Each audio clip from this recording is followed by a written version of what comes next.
My name is Thomas Mitchell, and I've lived alone in these woods for more years than I care to count. What drove me here doesn't matter now. Just know that I came seeking silence, distance from everything that had broken inside the world I'd left behind. I built my cabin with my own hands in 1897, far from any trail, where the pine trees grow so thick that even in summer, the forest floor stays dim and cool. I was 28 when I first came here, running from grief that felt too heavy to carry among people who expected me to heal on their timeline. The mountains offered something different. They demanded nothing, judged nothing, simply existed in their ancient patience. I learned to live by their rhythms, rising with first light, sleeping when darkness fell complete, eating what the forest provided, taking only what I needed. My days followed a pattern carved by necessity and solitude. I'd wake before dawn, stoke the fire that had burned low through the night, and step outside to read the weather in the way clouds moved across the peaks. There was a small stream that ran 50 yards from my door, never freezing even in the deepest winter, and I'd break the thin ice that formed at its edges to collect water for coffee and washing. The cabin itself was simple. One room with a stone fireplace I'd built from river rocks, a bed I'd made from pine logs and rope, shelves for my few books and supplies. I had a small vegetable garden that produced enough to supplement what I hunted and foraged. In autumn, I'd smoke fish and venison to last through the snows. In spring, I'd tap maple trees for syrup and gather wild onions and herbs. I told myself I was content. The loneliness was a fair trade for the peace. Years passed like seasons, each one marked not by calendars, but by the migration of birds, the changing colors of leaves, the depth of snow. I grew skilled at reading sign and weather, at moving through the forest without disturbing its inhabitants. The animals began to accept my presence. Deer would graze near the cabin. A family of foxes denned close enough that I'd watch their kits play in the evening light. It was during my 8th winter here that everything changed. The snow had come early that year, heavy and persistent. By December it lay 4 feet deep in the clearings, deeper where it had drifted against the trees. I'd been checking my snare line, following a path I'd worn through the woods over the years, when I heard something that stopped me cold. It was crying. Not the distress call of an animal I recognized, but something that sounded almost human. Almost, but not quite. The sound carried a quality that raised the hair on my arms, a mixture of pain and something else I couldn't name. It came from somewhere ahead, past a stand of white birch that marked the edge of my usual territory. I stood listening for several minutes, but the crying had stopped. The forest had gone completely silent. No wind in the branches, no scurrying of small creatures through the underbrush. Even the stream seemed muted beneath its shell of ice. This kind of silence in the woods usually meant a predator was near, something large enough to make every living thing freeze and wait. Against my better judgment, I followed the direction the sound had come from. My snowshoes left deep prints as I pushed through drifts that reached my thighs. The birch trees stood like pale sentinels, their white bark stark against the grey sky. Beyond them, the forest opened into a small clearing I'd never seen before, circular and protected by a ring of ancient pines. At the center of the clearing, half buried in snow, was something that shouldn't have existed. It was small, no larger than a child of perhaps 6 or 7 years, but its proportions were wrong. Too thin, all sharp angles and elongated limbs. Its skin was pale as birch bark, almost translucent, and I could see the dark tracery of veins beneath. But it was the face that made my breath catch. Human features, but somehow stretched with eyes too large and dark, set in a skull that seemed slightly too narrow. The creature was alive, barely. Its breathing came in shallow, rapid gasps that sent small puffs of vapor into the cold air. One of its legs was clearly broken, bent at an impossible angle. Dark spots in the snow around it suggested it had been here for some time, slowly freezing. I should have walked away. Every instinct screamed that this was something unnatural, something dangerous. But as I stood there, the creature opened its eyes and looked directly at me. There was intelligence in that gaze, and something else, a desperate, wordless plea that struck straight through to whatever remained human in my hermit's heart. It tried to speak, its lips moving soundlessly. Then, in a voice like wind through dry leaves, it whispered a single word: cold. I don't remember making the decision. I found myself kneeling in the snow beside it, pulling off my heavy coat to wrap around its frail body. It was lighter than it should have been, as if its bones were hollow like a bird's.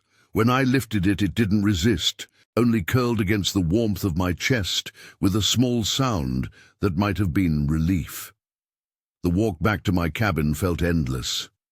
The creature remained conscious but silent, its large eyes fixed on my face with an intensity that was both unsettling and strangely touching. By the time I shouldered through my door, I was sweating despite the cold, my heart hammering from more than just exertion. I laid it on my bed and built up the fire until the cabin glowed with warmth. Only then did I get a clear look at what I'd brought home. In the firelight, its pale skin seemed to shimmer slightly, and I could see that its fingers ended in what looked like claws. Not sharp or threatening, just longer and thinner than human nails. Its hair was white as snow, fine as spider silk. The broken leg was clearly causing it pain, but when I tried to examine the injury, it didn't pull away. Instead, it watched my face intently, as if trying to understand my intentions. I had some experience with setting broken bones from my years in these mountains. I'd treated my own injuries more than once. Working as gently as I could, I straightened the leg and bound it with strips of cloth and thin branches for splints. Through it all, the creature made no sound of pain. It seemed to understand that I was trying to help, and that understanding was perhaps the most unsettling thing of all. This was not a mindless beast, but something that could think, that could judge intent and character. When I was finished, I offered it water from a cup. It took the cup in both hands. Its fingers were longer than human fingers, with an extra joint that allowed them to curl in ways that looked almost serpentine. It drank slowly, never taking its eyes off mine. "What are you?" I whispered. It tilted its head, considering my question with a gravity that seemed far too mature for something so small. When it spoke again, its voice was clearer, though still carrying that strange quality like distant wind. "Hungry," it said simply. I had stew warming by the fire, venison and vegetables that had simmered all day. I offered it some in a small bowl, not sure if it could eat human food, not sure of anything anymore. It took the bowl and sniffed delicately at the contents before tasting a small amount. Its face changed, and I realized it was the first expression I'd seen from it that looked entirely human: surprise and pleasure. It ate slowly, carefully, finishing every drop. When it was done, it handed the bowl back to me and spoke a single word: "Good." I spent that first night in my chair by the fire, watching over this impossible creature that had somehow become my responsibility. It slept deeply, curled under every blanket I owned, its breathing finally steady and strong. In the firelight, it looked even more otherworldly, its white hair spreading across the pillow like frost patterns on a window. I told myself I would care for it only until its leg healed, then release it back to wherever it had come from. But even as I made this silent promise, some part of me already knew it was a lie. There was something about this being that called to the protective instincts I thought I'd buried with my old life. Despite its strangeness, despite everything that logic told me about the danger of harboring such a creature, I felt responsible for it. When morning came, I woke to find it sitting up in bed, watching me with those large, dark eyes. The improvement in its condition was remarkable. The pale, translucent quality of its skin had warmed to something closer to human pallor, and its breathing was deep and regular. "Better," it said when it saw me stirring. The word was clearer now, spoken with more confidence. "I made breakfast. eggs from the few chickens I kept, bread I'd baked the day before, coffee black and strong. The creature watched me move around the cabin with fascination, its head turning to follow every action. When I offered it food, it ate with the same careful attention it had shown the night before, tasting everything as if each flavor was a revelation. "What should I call you?" I asked as we ate. It considered this for a long moment. "No name," it said finally. Then, pointing at me with one elongated finger, it asked, "Name?" "Thomas," I told it. "Tom." It repeated the word several times, testing how it felt in its mouth. "Tom," it said finally, and the way it spoke my name sent an odd shiver through me. There was something almost ceremonial about it, as if by learning my name, it had accepted some kind of bond between us. Over the following days, I learned more about my strange houseguest. It was incredibly quick to learn, not just language, but concepts, patterns, the routines of daily life. It watched everything I did with intense focus, and within a week it was helping with simple tasks around the cabin. Its broken leg was healing with supernatural speed. What should have taken months was mending in days. But it was the small things that truly amazed me. The way it would sit perfectly still for hours, watching the patterns of light move across the cabin walls. How it could predict weather changes days in advance, growing restless before storms in a way that seemed instinctual. The careful reverence with which it handled everything. Tools, books, even simple objects like cups and spoons, as if each item was precious and worthy of respect. It began to speak more, stringing words together into simple sentences. Its vocabulary grew daily, and with it, its ability to express complex thoughts and emotions. But there were gaps, concepts it couldn't or wouldn't explain. When I asked where it had come from, it would only point north, toward the deepest part of the mountains. When I asked about others like itself, its eyes would grow distant and sad. "Gone," it would say. "All gone." I began to understand that I was caring for something rare beyond measure, possibly the last of its kind. The loneliness I'd felt in my years of solitude was nothing compared to what this being must have experienced. Perhaps that was why I felt such kinship with it. We were both refugees from worlds that no longer had place for us. As winter deepened, our daily routine became comfortable, natural. I would wake first, tend the fire, start coffee. It would emerge from sleep completely alert, as if it didn't need the gradual transition between sleeping and waking that humans required. We would eat breakfast together. Then I would go about my winter tasks, checking snares, chopping wood, maintaining equipment, while it explored the cabin and the immediate area around it. Its leg had healed completely within 2 weeks, leaving no sign it had ever been broken. But rather than grow restless or attempt to leave, it seemed content to stay near the cabin. It had claimed a corner of the main room as its own space, where it would sit for hours, working with small objects, stones, pieces of wood, bones from my hunting, arranging them in patterns too complex for me to understand. I found myself looking forward to our conversations. Its questions about human life and customs were often profound in their simplicity. It wanted to understand why I lived alone, why I had left the world of other humans. When I tried to explain about loss and grief and the way society could feel like a constant pressure against your skin, it listened with the kind of attention usually reserved for sacred rituals. "Lonely," it said one evening as we sat by the fire. It had learned to enjoy the warmth and would often position itself as close to the flames as safety allowed. "You were lonely before?" "Yes," I admitted. "Very lonely." "Now?" I considered the question. It had been 6 weeks since I'd found it in the clearing, and the solitude that had once felt like sanctuary now seemed hollow whenever I imagined returning to it. Less lonely now. It nodded as if this confirmed something it had suspected. "Same," it said simply. As the weeks turned to months, I watched it grow.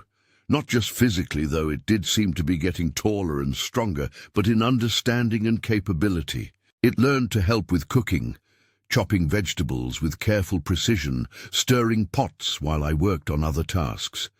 It memorized my routines and would often have things ready before I realized I needed them.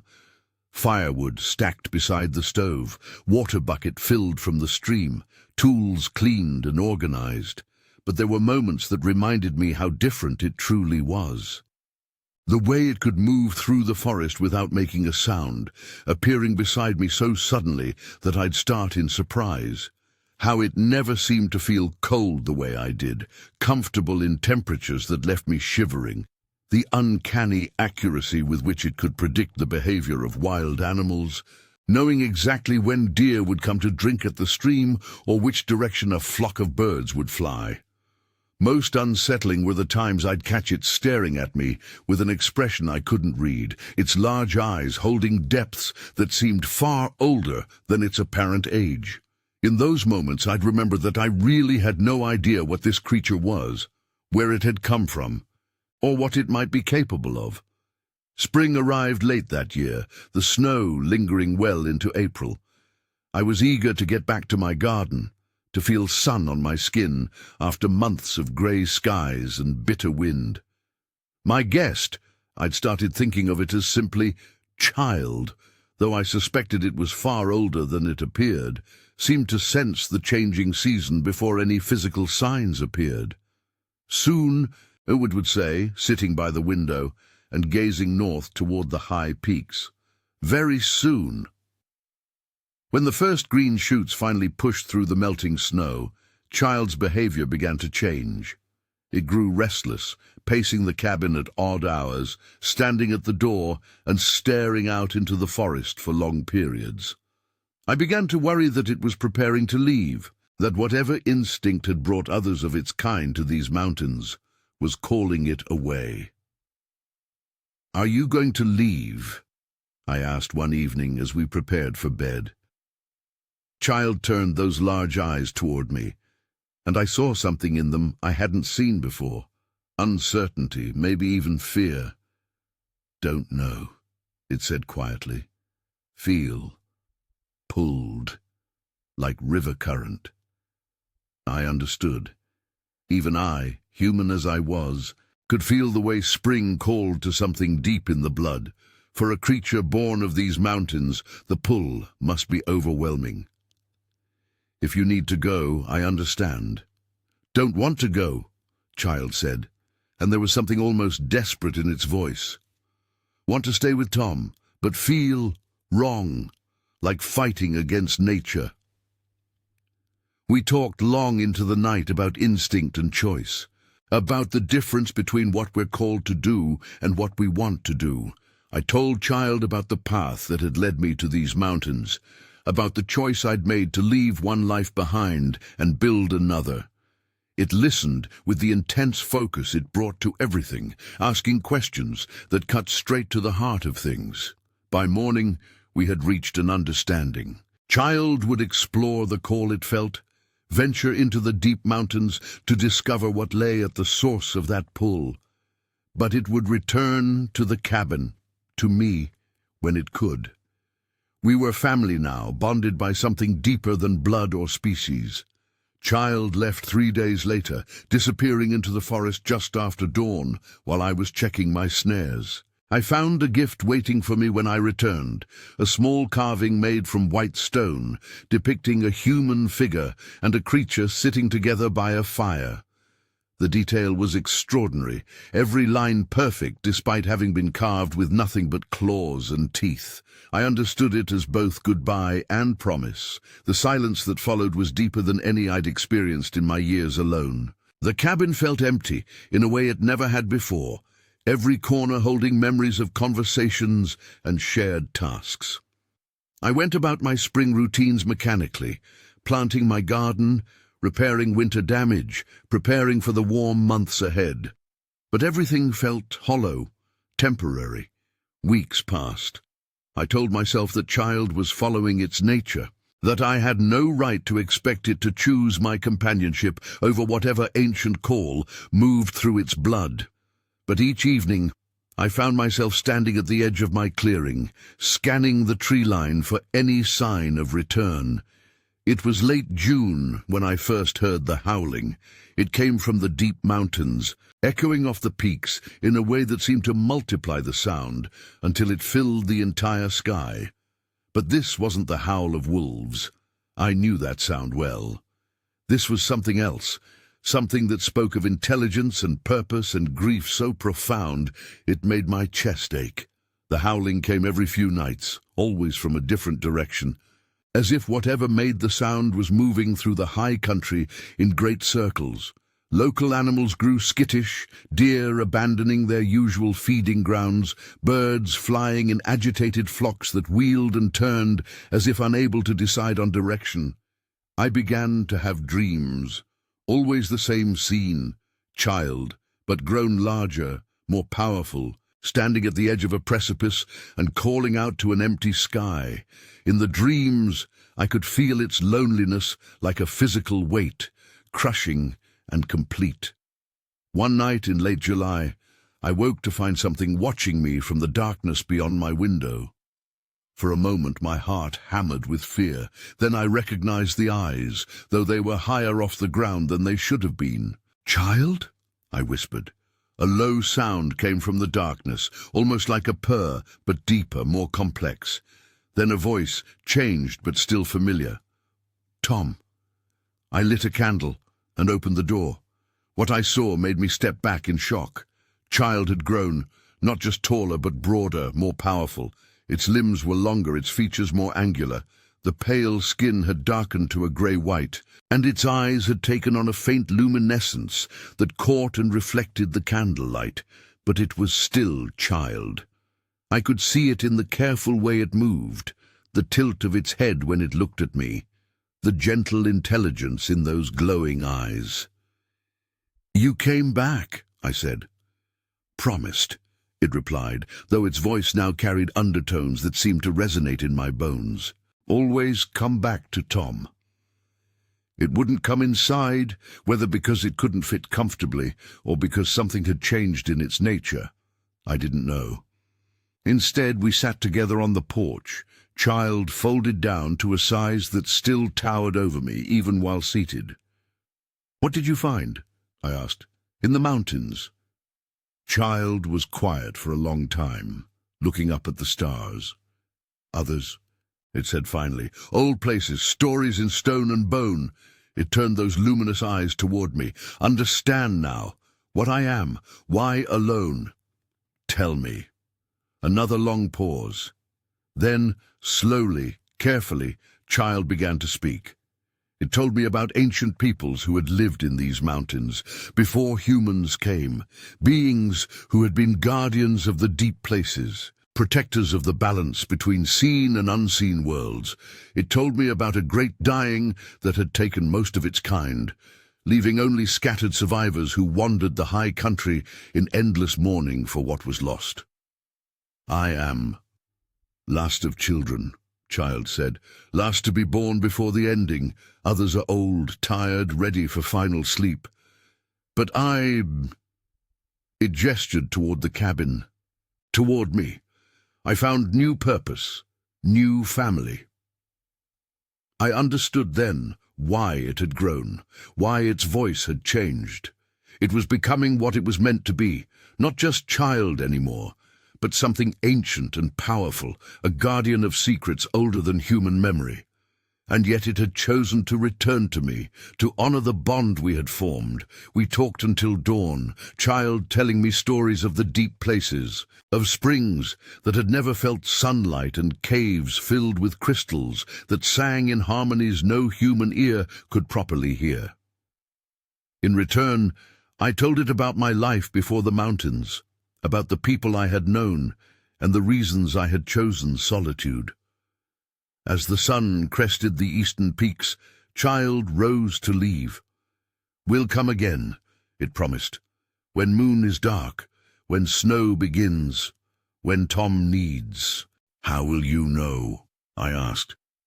Child smiled, an expression that was both reassuring and otherworldly on its transformed features. Always know. Connected now. Tom is pack. Tom is family.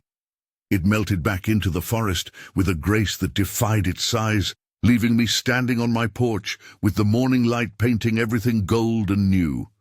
True to its word, Child returned regularly throughout the remaining summer and into fall, never on a schedule I could predict, but always when I most needed the company. When I fell ill with fever in August, I woke to find fresh water and carefully selected medicinal herbs waiting by my bed. When an early blizzard caught me away from the cabin in September, Child appeared to guide me home through whiteout conditions that would have been fatal. Our conversations grew deeper, richer.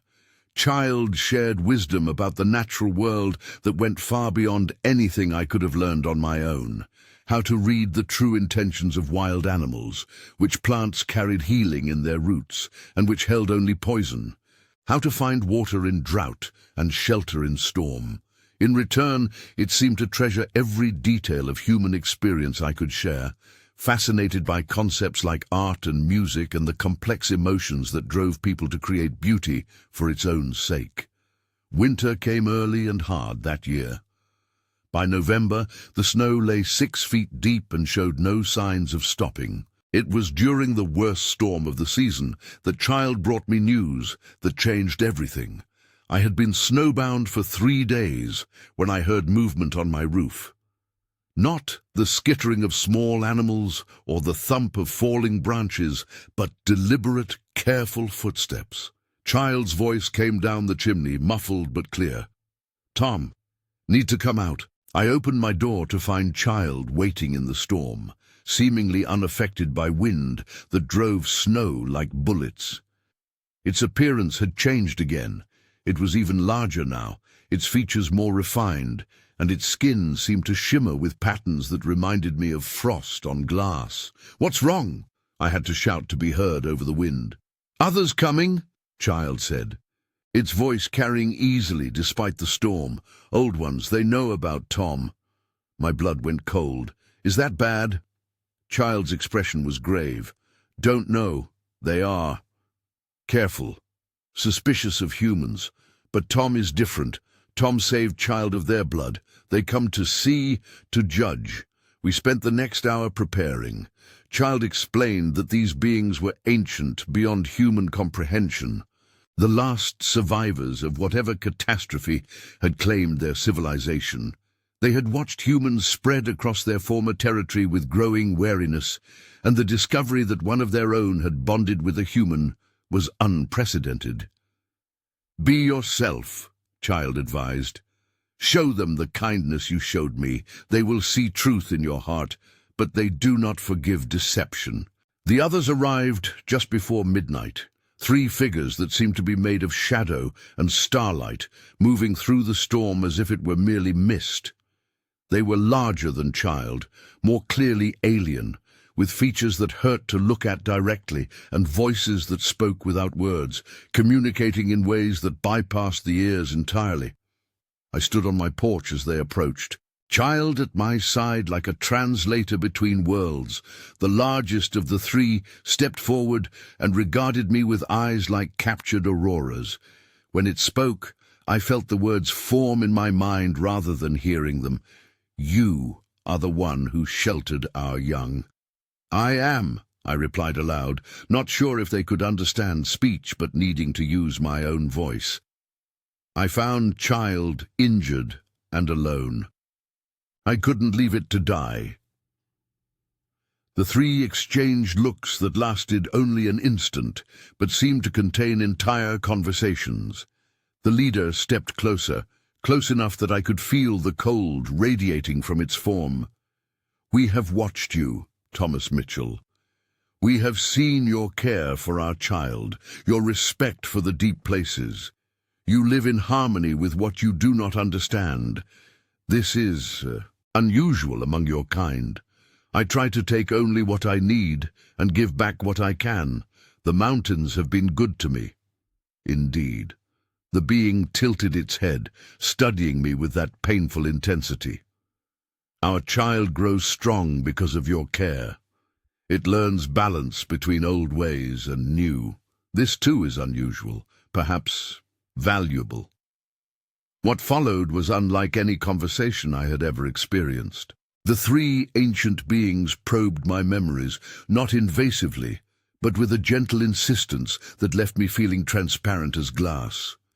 They examined my years in the mountains, my reasons for choosing isolation, my treatment of child, and my respect for the natural world. Finally, the leader stepped back. "You will be protected," it said, and I felt the weight of enormous authority behind the words. Our child chooses well. The bond is recognized, the debt acknowledged. While you live in harmony with the deep places, no creature of these mountains will harm you. The compact is sealed. With that, they were gone, melting back into the storm as if they had never been there. Only child remained, its luminous eyes bright with something that might have been relief. "Good," it said simply. "Now no worry. Tom is family to all." The years that followed were the most peaceful of my life. Child continued to visit regularly, and through it I learned more about the hidden world that existed parallel to the one humans knew. I discovered that I was not the only human these ancient beings had acknowledged throughout history. There had been others who had earned their respect through kindness and wisdom, but such recognition was rare, precious, and carried with it responsibilities I was only beginning to understand. Child taught me to see signs I had never noticed before, the patterns in bird flight that warned of coming weather weeks in advance, the way certain stones would grow warm when underground springs were near, the subtle changes in animal behavior that signaled the health of the entire ecosystem. I learned that the mountains themselves were more alive than I had ever imagined, and that my role was no longer simply to live within them, but to help maintain the delicate balance that kept them thriving. As Child grew into its full power and wisdom, our relationship evolved. It was no longer the vulnerable creature I had rescued, but neither was I simply the human who had offered shelter. We had become partners, guardians working together to protect something larger than either of us. Spring brought new challenges. Loggers had begun to move into the lower elevations, and with them came roads and noise, and the kind of disruption that sent ripples through the entire mountain ecosystem. Child and I worked together to discourage the most damaging activities: fallen trees that blocked access roads, equipment that mysteriously malfunctioned, survey markers that disappeared overnight. We were careful to avoid direct confrontation, instead making the work so difficult and unprofitable that the companies eventually moved to easier targets. It was delicate work, requiring patience and cunning, and I found myself relying heavily on Child's understanding of natural forces and the behavior of both animals and humans. Summer brought visitors of a different sort, scientists and researchers drawn by reports of unusual animal behavior in our part of the mountains. Child and I watched them from a distance, ensuring they saw only what we wanted them to see. Most were genuinely interested in understanding and protecting the ecosystem, and we found ways to guide their research toward conclusions that would help preserve the deep places without revealing their true secrets. One researcher, a young woman named Dr. Sarah Chen, proved particularly persistent and observant. She had noticed patterns in animal movement that suggested the presence of an apex predator or large territorial animal, but her traps and cameras found nothing. Child and I watched her work with growing respect for her dedication and intelligence. "She sees truly," Child observed one evening, as we watched her setting up equipment near a stream. "Not just surface, understands connections." It was Child who suggested we make contact, carefully and indirectly. Over the course of several weeks, we began leaving small signs for Dr. Chen, tracks that appeared overnight, carefully arranged stones that formed patterns near her research sites, even fresh wildflowers left beside her equipment. Dr. Chen proved worthy of our trust. When she finally realized that someone was deliberately communicating with her, she responded with messages of her own, questions written on biodegradable paper and left in specific locations, offers of food and supplies, eventually a simple note that read, "I know you're there. I want to help protect this place. Can we talk?" The meeting, when it finally happened, was unlike anything I could have imagined. Child revealed itself gradually, first as movement in the shadows, then as a voice without a visible source, finally stepping into the light of Dr. Chen's campfire. To her credit, she didn't run or scream. She stared for a long moment, then pulled out her notebook and began asking questions. That was the beginning of an extraordinary partnership. Dr. Chen became our liaison with the outside world, using her scientific credentials to advocate for protection of the mountain ecosystem, while never revealing the true reason for her dedication. She published papers on the unique biodiversity of our region, lobbied for park status, and gradually built a network of allies who could help keep the developers and exploiters at bay. Years passed, and I grew older, while Child grew wiser. Our bond deepened beyond what I had ever thought possible between human and non-human minds. Child learned to appreciate human concepts like humor and art, while I gained access to ways of perceiving the world that no human had experienced before. There were times when I could sense what Child was feeling, moments of connection so profound that the boundary between self and other seemed to dissolve entirely. In those moments, I understood that what we had created together was something new, not human, not Wendigo, but a bridge between worlds that had existed in isolation for too long. Child also learned about human mortality in ways that were both beautiful and heartbreaking. As I entered my 60th year, it became clear that my body was no longer as strong as it had been. I moved more slowly, tired more easily, and spent longer periods sitting by the fire instead of ranging through the mountains. "Tom grows old," Child observed one evening, its voice carrying a sadness I had never heard before. "Yes," I said simply. "All humans do. It's part of our nature." Child was quiet for a long time, staring into the fire. "Will you go away, like others of my kind?" I considered the question carefully. The beings I had met that snowy night years ago were ancient beyond human comprehension, existing in a state between life and death that allowed them to persist for millennia, but they were also slowly fading, choosing to let go of existence when the weight of loss and change became too great to bear. "I don't know," I said honestly, "but I know this. Whatever happens to my body, the bond we share will endure.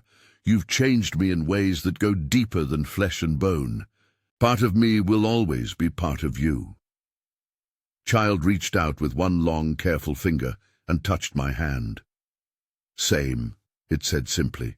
"Tom changed me too, made me more than I was alone." As autumn painted the mountains in brilliant colors, I made a decision that surprised even myself. I asked Child to take me to the deep places, to the sacred sites of its people that lay hidden in the highest peaks. It was dangerous for someone my age, but I felt a growing need to see these wonders before my body became too frail for such journeys. Child agreed, but only after extracting promises that I would be completely honest about my limitations and would turn back the moment I felt I couldn't continue safely. We set out on a crisp October morning, following paths that existed only in Child's memory and led to places no human foot had ever touched. The journey took 3 days and showed me sights that redefined my understanding of beauty and mystery. We visited caverns filled with crystalline formations that sang in harmonies that made my bones vibrate. We saw pools of water so clear they seemed like windows into other worlds, reflecting not just the sky above, but glimpses of different skies, different stars. At the highest point of our journey, Child brought me to a circular clearing surrounded by standing stones that predated any human civilization. The stones were carved with symbols that seemed to shift and change when I wasn't looking directly at them, telling stories in a language that bypassed rational thought and spoke directly to something deeper in the mind. "This is Heart Place," Child explained, as we stood in the center of the circle, "where first of my people learned to hear the mountain's voice, where decisions are made that shape the world." I could feel it, a presence, vast and patient and unutterably ancient, the mountain itself aware and watchful, acknowledging my presence with something that might have been approval. In that moment, I understood that my years in these peaks had not been mere solitude, but a kind of training, preparation for this moment of recognition. Child performed a ceremony whose details I still cannot fully remember, weaving together elements of its own tradition with acknowledgments of our unique bond. When it was finished, I felt something fundamental shift inside me. I was still human, still mortal, but I was also something more, a keeper of secrets, a bridge between worlds, a guardian of the balance that kept both the seen and unseen realms in harmony. We returned to my cabin as the first snows of winter began to fall. I was exhausted but exhilarated, filled with a sense of completion and purpose that made the approaching winter feel like a celebration rather than a trial. That winter was harder than any I had experienced, but it was also the most meaningful. Child stayed close to the cabin, and together we worked to preserve the knowledge and wisdom that had accumulated over our years together.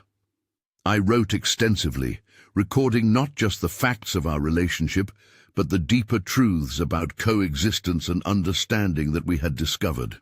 Child, in turn, created physical artifacts, carvings and arrangements of natural materials that told our story in ways that transcended language. These became not just records, but active teaching tools, ways of passing on what we had learned to future generations who might face similar choices about how to live in harmony with forces beyond their understanding. Spring arrived early that year, and with it came a sense of urgency I couldn't quite explain. Child seemed to feel it too, spending longer periods ranging through the mountains, returning with reports of changes in the deep places. The ancient beings were stirring, preparing for some kind of transition that would reshape their relationship with the world.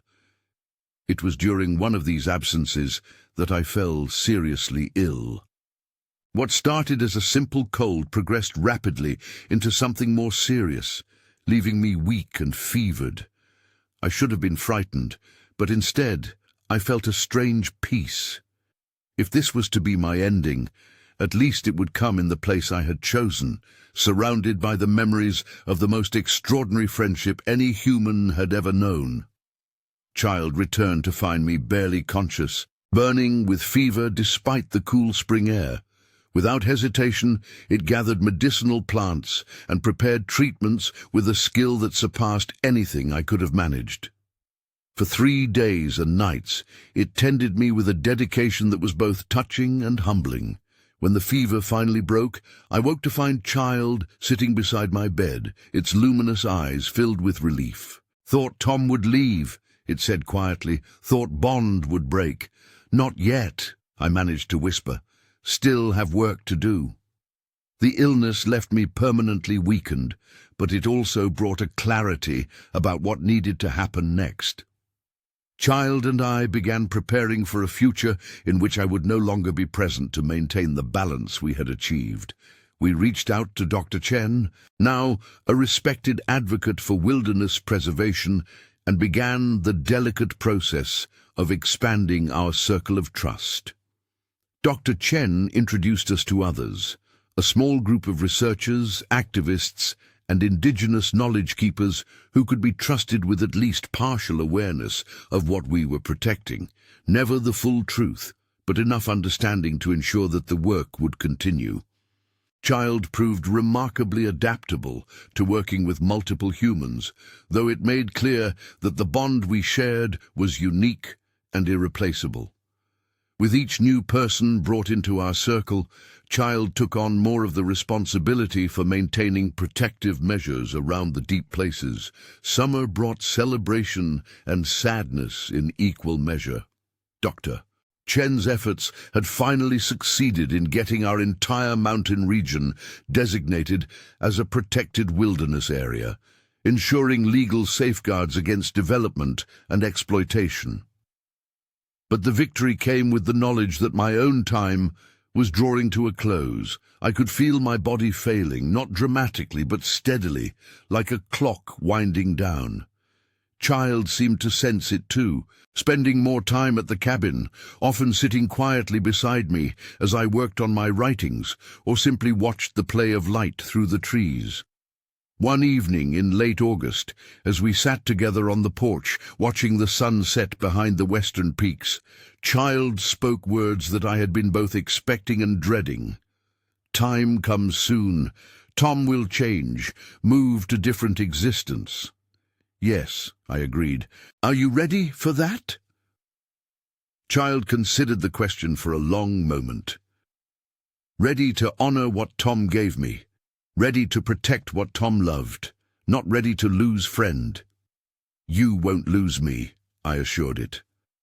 "The bond we've created is stronger than physical death. Part of me will always be part of you, just as part of you has become part of me." We talked through the night about memory and legacy, about the responsibilities Child would carry and the support it would have from our growing network of allies. As dawn approached, we made our way to the sacred pool, where I had often gone to think and meditate during my years alone. The water was perfectly still, reflecting the lightening sky like a mirror. Child performed one final ceremony, calling on the ancient powers of the mountains to witness and bless the transition that was coming. I felt their presence, vast and patient, acknowledging both the ending that approached and the continuity that would remain. My actual death came peacefully 3 weeks later, as autumn was beginning to touch the highest peaks with color. I simply went to sleep one evening and didn't wake up. Child found me the next morning, and according to traditions older than human civilization, prepared my body with a reverence that honored both my humanity and my unique place in the mountain story. But death, I discovered, was not the ending I had expected. Instead of fading into nothingness, I found myself existing in a state between worlds, still aware, still connected to the places and beings I had loved in life. The bond with Child had indeed transcended physical existence, creating something unprecedented, a human consciousness sustained by ancient powers and integrated into the living spirit of the mountains themselves. From this new perspective, I could see the full scope of what we had accomplished together. Child, now grown into its full power and wisdom, had become a bridge between the old world and the new, protecting the deep places while fostering understanding with worthy humans. The network we had built continued to grow, spreading awareness and protection far beyond our original mountains. Years passed, though time had a different quality in my new existence. I watched Child mature into a leader among its people, helping the ancient beings navigate the challenges of a rapidly changing world. Some chose to fade into final rest, but others, inspired by the example of our partnership, began cautiously reaching out to selected humans. Dr. Chen, now in her 60s, had become the unofficial coordinator of these contacts, using her scientific credentials to provide cover for increasingly sophisticated conservation efforts. The protected status of our mountain region had expanded to encompass vast areas of wilderness, creating corridors and connections that allowed both natural and supernatural ecosystems to thrive. Child never forgot our friendship, often spending time at the old cabin site where it would share the day's events with my lingering presence. Through our bond, I experienced its joys and sorrows, its discoveries and challenges, the deep satisfaction of work well done and love well given. Sometimes, on nights when the aurora painted the sky in impossible colors, Child would perform the old ceremonies at the Standing Stones, and I would feel myself drawn more fully into the physical world. In those moments, I could almost take shape again, becoming visible as a figure of mist and starlight standing beside my old friend. It was during one such ceremony that Child spoke aloud the words that still echo through my transformed existence. Tom taught me that love transcends species, that friendship can bridge any difference, that choice matters more than nature. Because of Tom, I am more than what I was born to be. Because of Child, Tom became more than human. Together, we proved that understanding is possible between any two beings, willing to see beyond their own reflection. These mountains still hold our story, written in stone and stream, in the movement of animals and the changing of seasons. Visitors sometimes report strange sightings, a tall, pale figure moving through the deep woods, or an old man in outdated clothing standing beside mountain pools. Most dismiss these as tricks of light and shadow, but a few, the ones with eyes to see truly, recognize them as guardians of something precious and eternal. Child continues its work, now aided by a growing number of humans who have proven themselves worthy of trust. The ancient compact between worlds grows stronger with each passing year, ensuring that the deep places remain protected, and the balance between seen and unseen realms continues. And I remain, changed but not diminished, a consciousness woven into the very fabric of these mountains I chose as home so many years ago. Death was not an ending, but a transformation, allowing me to become part of something larger and more enduring than any single life could ever be. The cabin where it all began has returned to the forest, but the love that grew within its walls lives on, stronger than stone, deeper than roots, as eternal as the mountains themselves. In saving a child of an impossible species, I discovered that salvation works both ways, that in choosing compassion over fear, in building bridges instead of walls, we create something that transcends the limitations of our individual existence. This is the story I needed to tell, the truth that demanded to be shared despite its impossible nature. Make of it what you will, believe what you can accept. But remember this, in a world that often seems divided by unbridgeable differences, love remains the most powerful force for transformation, capable of creating connections that death itself cannot sever. In the end, we all return to the mountains, to the places that shaped us, to the bonds that defined us. And sometimes, if we've loved deeply enough and chosen wisely enough, we discover that return is not an ending but a new beginning, a chance to become part of the eternal story that connects all living things in webs of understanding too vast and beautiful for any single mind to comprehend. The Wendigo child I raised in secret remembered me indeed, not just in memory, but in continued presence, in ongoing partnership, in love that transcends the boundaries between species, between life and death, between the possible and the impossible. And in that remembrance, both of us found our truest selves, our deepest purpose, our most lasting legacy.